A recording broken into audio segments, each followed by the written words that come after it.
America has given the Negro people a bad check, a check which has come back marked insufficient funds.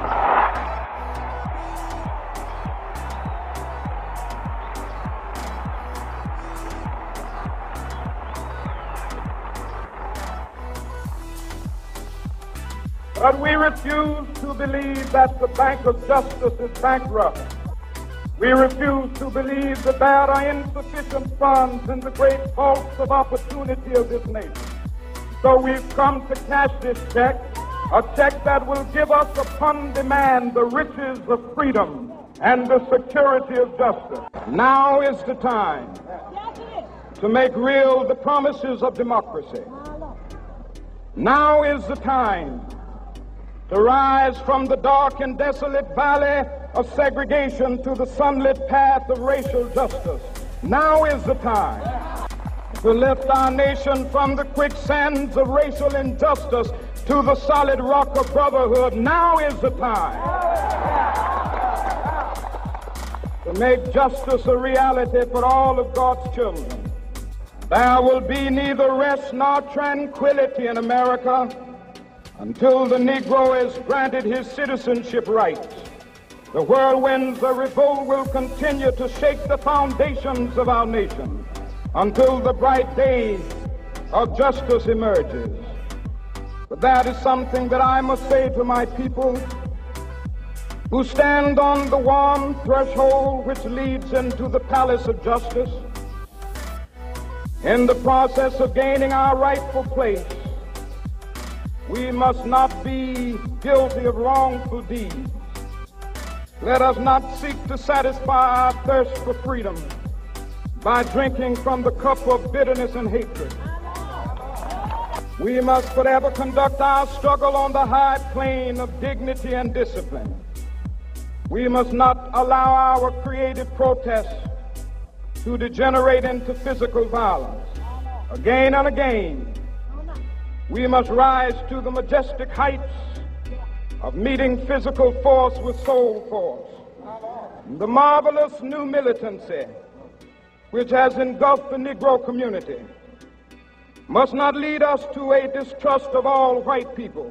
For many of our white brothers, as evidenced by their presence here today, have come to realize that their destiny is tied up with our destiny. They have come to realize that their freedom is inextricably bound to our freedom.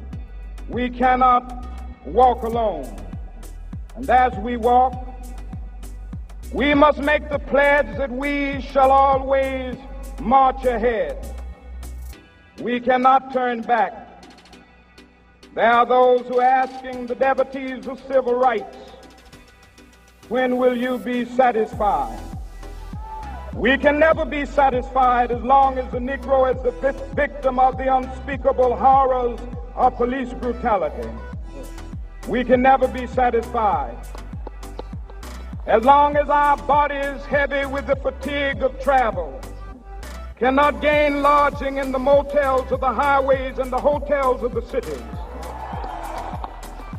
We cannot be satisfied as long as the Negro's basic mobility is from a smaller ghetto to a larger one.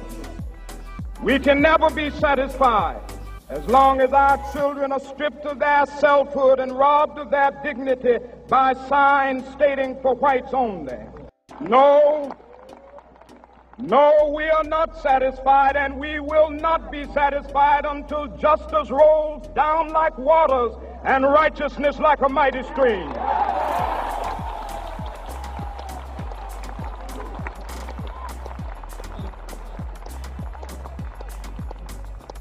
So even though we face the difficulties of today and tomorrow, I still have a dream. It is a dream deeply rooted in the American dream. I have a dream that one day this nation will rise up, live out the true meaning of its creed. We hold these truths to be self-evident, that all men are created equal. I have a dream My four little children will one day live in a nation where they will not be judged by the color of their skin, but by the content of their character. I have a dream today